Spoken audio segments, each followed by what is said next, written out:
Magandang umaga sa inyo mga kamaskara. Bali ito may kinuha tayong pusit sa tindahan. Yan ang haba, ang lalaki.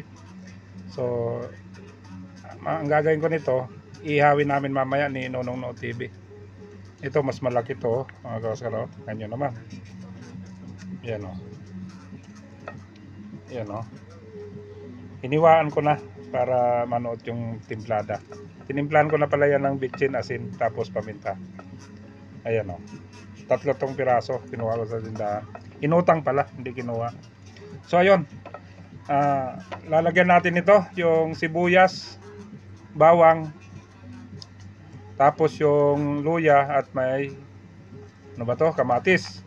At tinimplan din natin ng paminta, asin, bitchin para may lasa. Pinigyan ko rin pala ito ng lemon. Yan pero mamaya na naming hapon to iihawin. Yan, kumbaga i-marinate ko lang dito sa natin, timplada natin. Tapos ayan ang lalaki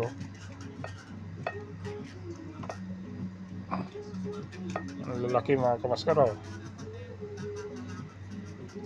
Yan, tatanggalin natin yung ulo pala tatanggalin natin yung ulo, tapos ipitin ko na lang to, ilalak ko na lang to mamaya ng pinaka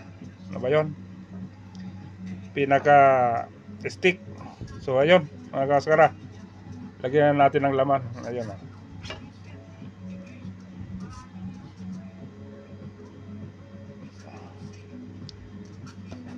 yan, ganyan lang yan.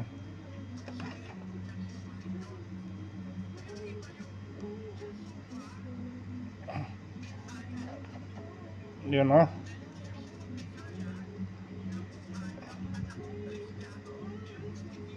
yun, siksik natin sa loob para tapos mamaya iyawin namin to sa rooftop. Ngayon ang gagawin natin, ibalik natin yung pinakaulo.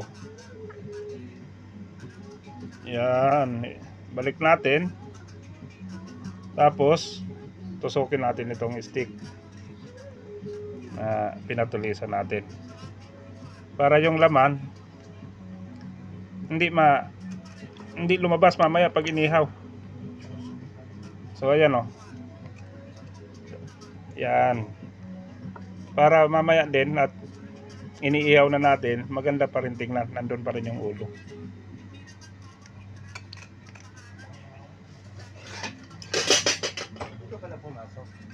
So ayan mga kamaskara, ang laki, haba to linagyan natin ng palaman. So yun, ulitin lang natin yung proseso na yon dito sa iba na to, sa dalawang natira.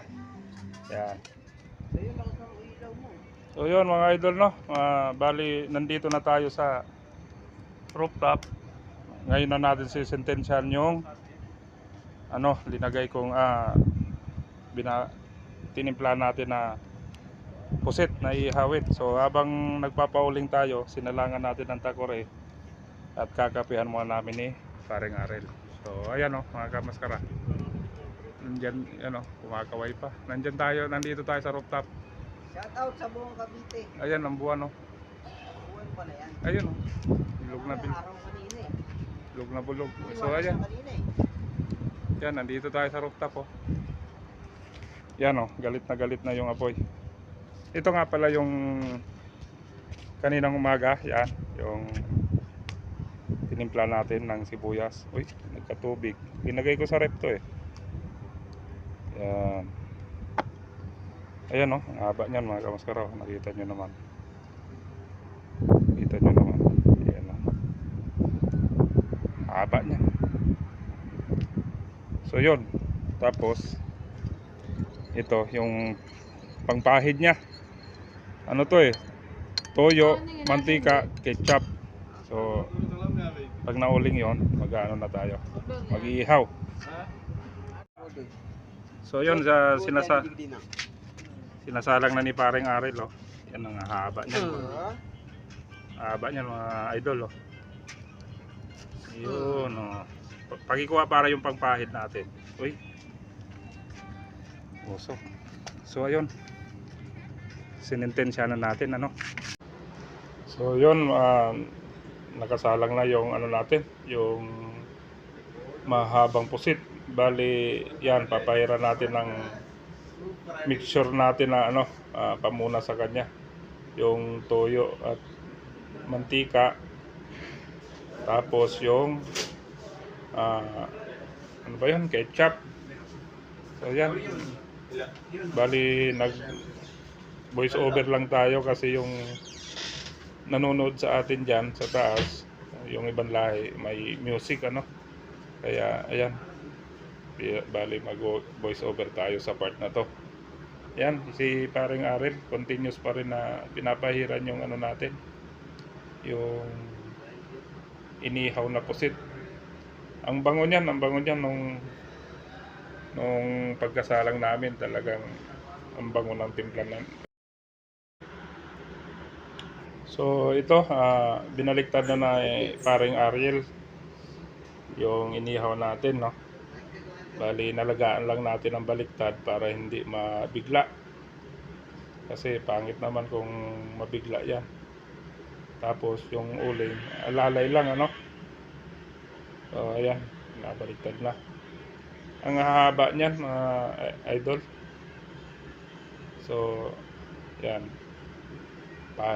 punasan niya ulit ng ano, ng mixture na tinimpla natin para labas at loob malasang malasa talaga. Yan, no.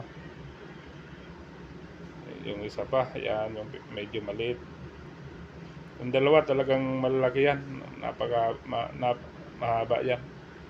Kaya sa isa pa lang solve na. Ngayon naman, patatagilid rin naman natin, tagilid. So para yung ano, lahat ng area ng pusit pantay ang pagkakaluto. Tapos ito yung uling, bali ano natin, i-arrange din natin. So yun mga idol, no, pupunasan ulit namin yan ni paring Aril ng ayan, yung pinaka ano natin, yung pinaka matinding mixture na pampalasa para lahat lahat ng area malinamnam talaga.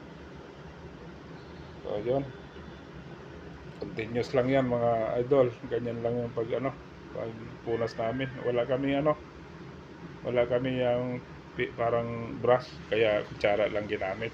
Gasan ko to para So yun mga idol, pulang-pula na. Ang sarap na nito. So ayun, luto na to. Bali ang gagawin namin, ugasan lang ni paring Aril yung lalagyan at ibababa na namin to para madali na to ano. Sarap na niyan. Ano? Ayan, no, pulang-pula na. Ayan.